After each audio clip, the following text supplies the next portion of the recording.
I know you have seen this video. Tithing is an old Jewish practice based on the law of Moses. So when I visited the comment section, I saw supporters, and it made me remember when I championed this movement, when I argued it with so much boldness until 2016 when I had a personal encounter. So I do not think that there is anybody in 2025 that is still tithing and does not have a personal conviction to why they are tithing. I never knew that Daddy Freeze is a very good debater, and yet we don't have his name on the Hall of Fame of legendary debaters. And I didn't also know that he has a better knowledge in mathematics than Papa Deboye, who has a PhD in mathematics. I mean, make it make sense that the only point of argument is usually the 10%. Now, what happens to the 90% that we lavish on alcohol, unnecessary spending, and even womanizing? Whether you like it or not, the church is the biggest refugee camp we have in Nigeria. I can't say for other parts of the world because I've not been there. And I am a testimony to what tithing can do. This is not a rebuttal.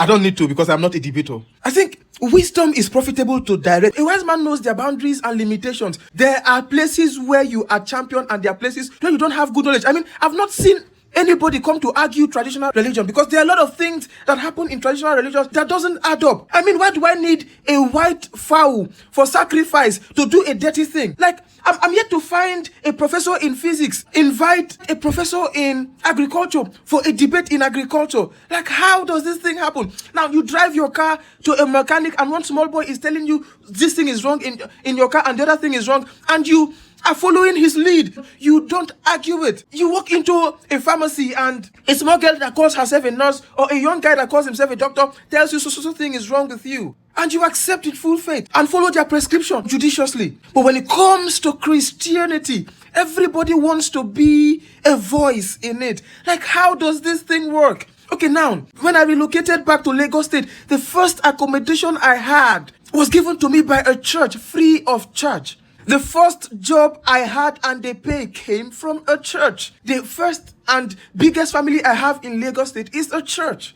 Now, the instruction is bring 1/10 of your substance back to my storehouse that there may be food. It is not everything that calls for debate. If you don't want to tithe, don't lead every other person astray.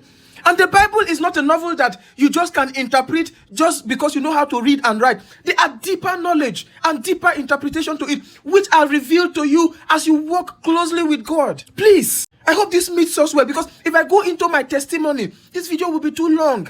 Should I begin from when I went for service? What happened? The accidents I have been involved in?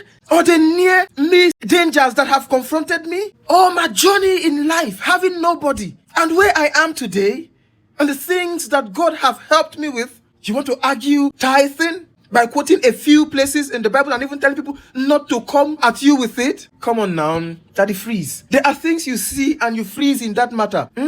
You cannot know everything in every field, sir. I hope this meets you well, because now this be the problem. A lot of persons have been convinced to tow the path they are towing today, and a lot of persons that were looking for excuses to why they should not tithe have found one because of what you just said. Remember, you should not be a reason why a child of God should be led astray, because not everybody have the same level of knowledge and not everybody know Christ at the same level. Thank you.